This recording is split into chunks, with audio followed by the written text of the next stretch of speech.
charge a flat fee, or do you charge, is it a flat fee, or is it a hourly, or is it or obviously combined with scale? Like how do you think about it?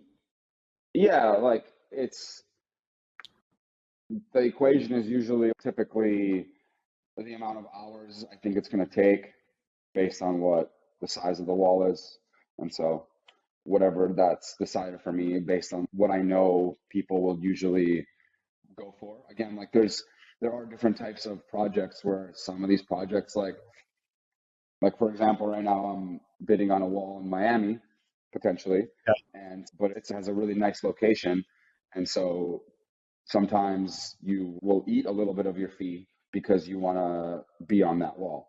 And then sometimes you get awesome walls that are like in great location and they don't mind paying the full price because they have it like that, real estate companies or whatever other corporate thing it is. And you never do work, like you don't do work for free. What's your stance on doing work for free for exposure? There are some things where it's worth doing. Like, I don't know.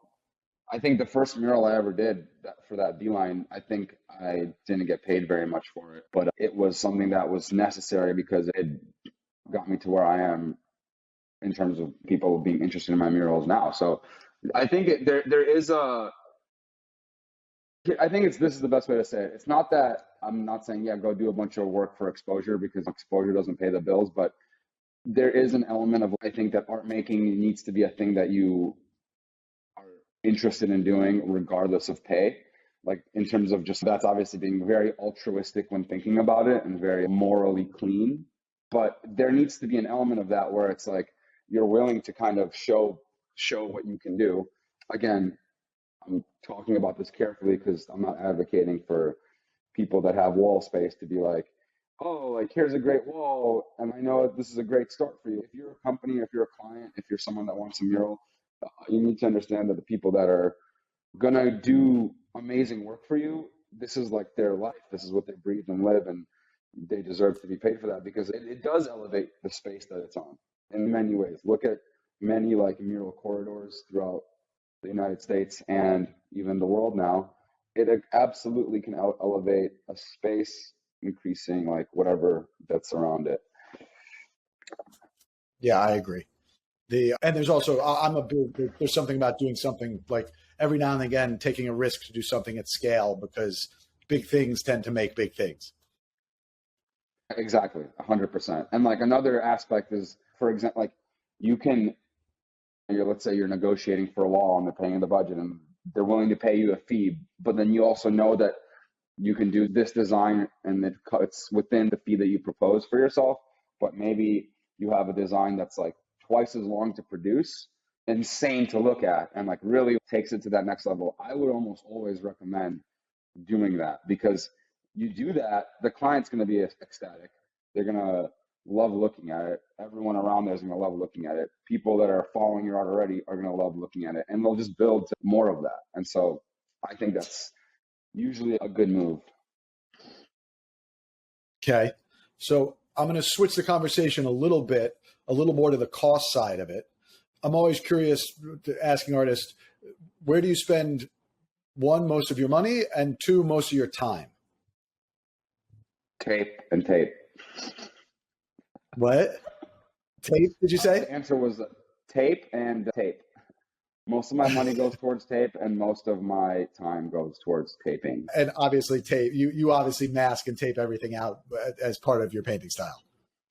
Exactly. My studio process and my mural process is quite similar, actually. So when you see some of these murals that I've done, it's like gigantic studio pieces. In a sense, they're not, in terms of the basic process, there's some differences, obviously, and in terms of execution and process and tightness. But yeah, it's a similar process, similar technique. And so how much time do you find you're spending actually creating art versus all the things you need to do to sell your art? What does that break? Are you make art 50% of the time, 20% of the time, 90%? What does that look like? I would say I make art like 65% of the time. So maybe 70% of the time. Mainly making art.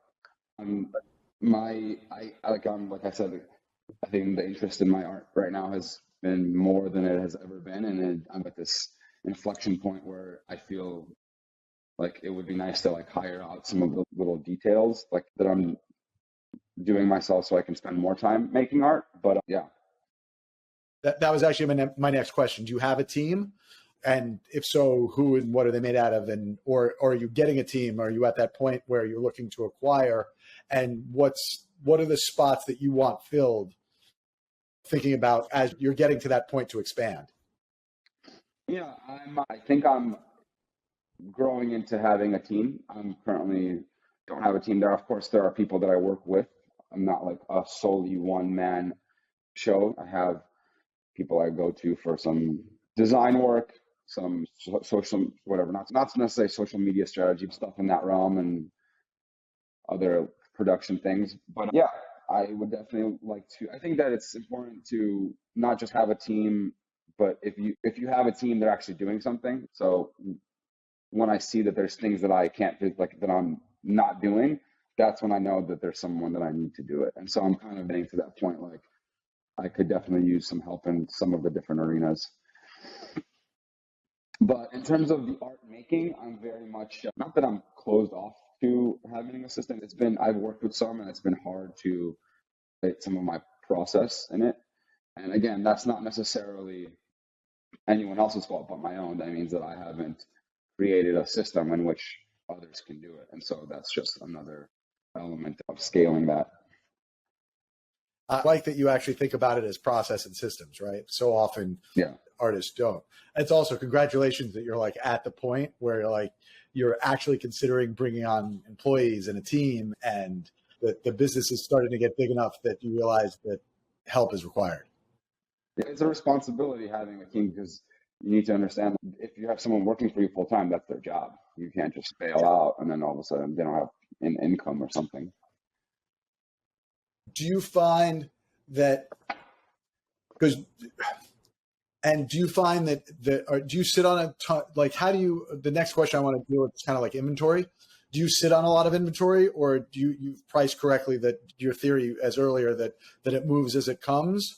And how do you keep track of one, inventory, and two, collectors? Or do you? The inventory question, I have pieces that I personally save. So right now my inventory, and also there's a few pieces that are like with specific people that are showing them. I don't have much inventory right now. I think I have in total maybe currently 5 or 6 pieces that are available. But that's because I just recently produced some for a show here in LA. And then I'm going to have 8 more pieces that I'm going to be producing for a show in Chicago that are like contractually with those galleries. So right now, I think it's just because of the timing. I've been in a really high production mode. And so I have more pieces than I normally do. And those are like in the process of being sold. What was the question after that? I'm sorry.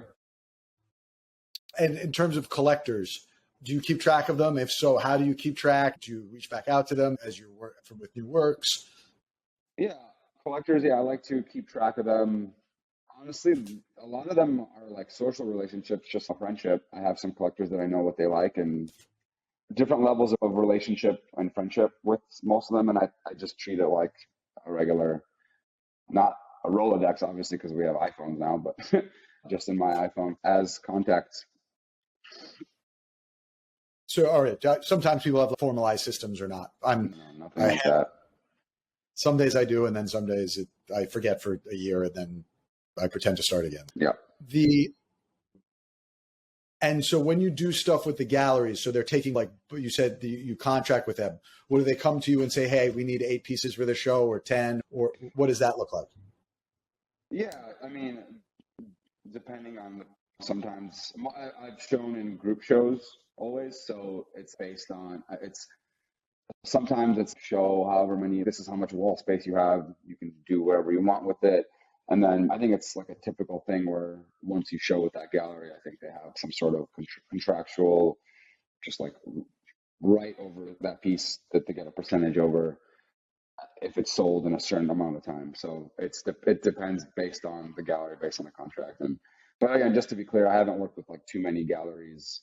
That's something that's just getting started with me. Okay.